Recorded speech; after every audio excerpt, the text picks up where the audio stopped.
पूर्वतन मुख्यमंत्री एवं वर्तमान आम दलर सभापति आह्वान क्रमे आम जो नारी अधिकार अभियान आरंभ करने सबू निर्वाचन मंडल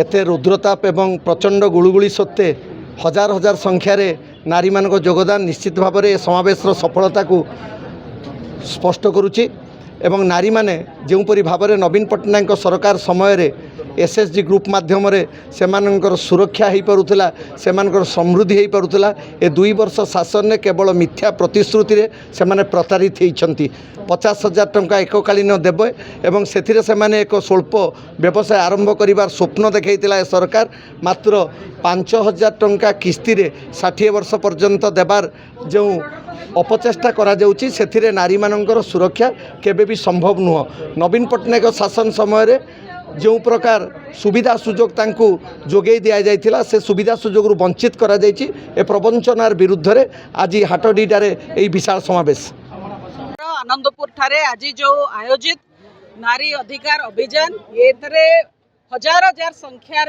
महिलांकर उपस्थिति प्रमाणित करिछि जे प्रकृत रे महिला माने तांका निज अधिकार पाई राजरास्ता को ओल्लैचंती अंटा भिड़िकी एवं बीजेपी महिला विरोधी एक कथा स्पष्ट होईची एवं 2023 मसीह ही महिला संरक्षण बिल पास होइतिला पार्लियामेंट रे ताकू बिजु जनता दल भरपूर समर्थन करथिला।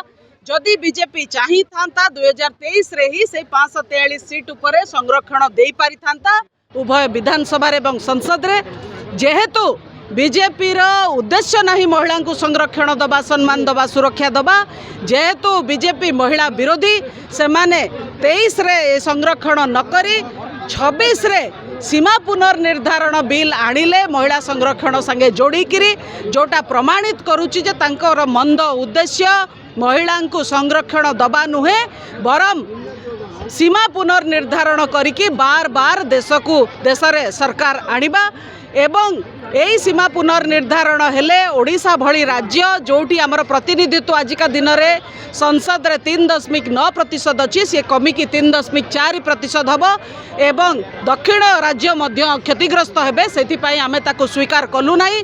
यही कथा लोके जानिबा दरकार।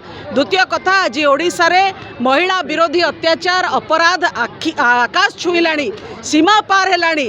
प्रत्येक दिन अपहरण, दुष्कर्म, गणदुष्कर्म, हत्या, रेप, मर्डर गोटे चली किंतु मुख्यमंत्री नीरव, उपमुख्यमंत्री नीरव, तांको नेता मंत्री सांसद कहा मुहरे पार्टी पदेटिए बाहरुनी।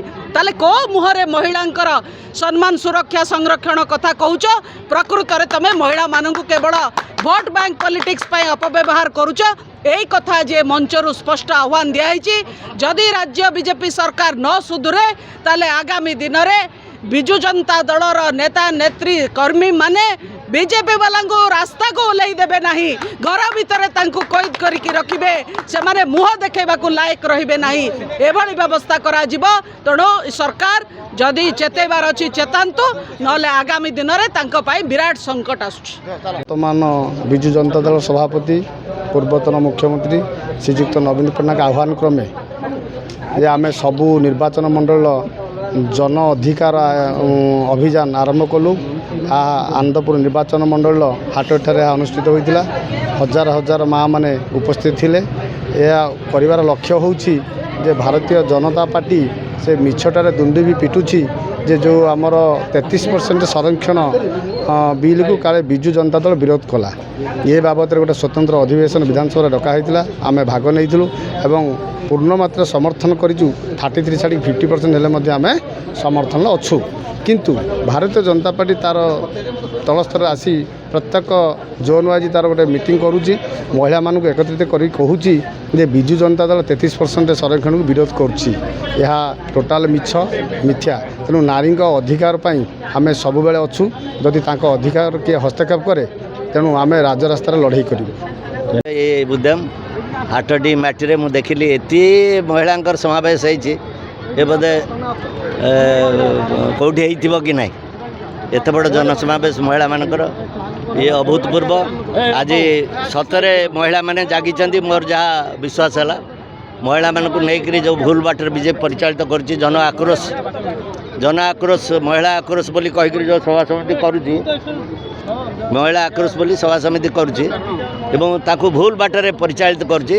तार जवाब आज ये दिखाई जे महिला मानकर जहाँ दरकार थिला ता तो नवीन पट्टनायक कर विजु बाबू करते नवीन पट्टनायक करते पंचायत स्तर भी 50% रिजर्वेशन देते। आमे 23 मसीहार जो बिल पास होता आमर जिते सांसद सब तो अनानिमसली पार्लियामेंट रे पास होता।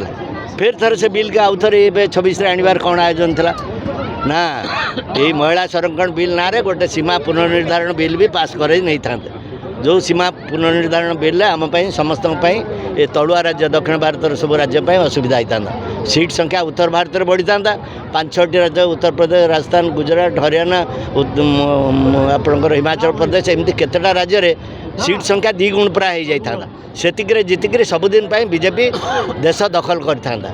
ये कथा बुझिक विरोध मान विरोध कर बिल तो पास हो 23 मसीह 24 मसीह इलेक्शन कार्यकारी कहीं कलन फिर कौन भेल कि कहीं लगेच। तेणु लोक ए जागले जे यार सतक सत महिला सशक्तिकरण मतलब ना, महिला रिजर्वेशन मतलब ना। बीजेपी महिला मानू खाली भूल बाटर परिचालित कर सभा होता। आजिकल मु भी अनुभव कर महिला मैंने जागृत होती। अतीत दिन किसी भूल होती नवीन बाबूर एवं विजु बाबूर जो प्रति जो देते जो दायित्व निर्वाह करते से भूली जाती किसी महिला से आज पराजय स्वीकार कला विजु जनता दल। किंतु एभली जागरण चलले ये जो सरकार 2 वर्ष आसला गोटे सरकार अच्छी बोली कहीं अनुभव करना। सरकार कार्यक्रम किसी बाहर को जना पड़ूना। आज सभा समिति कला बेलू पुलिस लगे बंद करवा ये कर अत्यंत जघन्य हीन ये कारबार। तेणु आज ये सभा सब महिला मानक निज तरफ स्वागत करुँच, विधायक बंधु को स्वागत करुँच। ये कार्यक्रम निश्चित भाव में एमती चलले सफल हो महिला जागरण निहाती भाव संभव।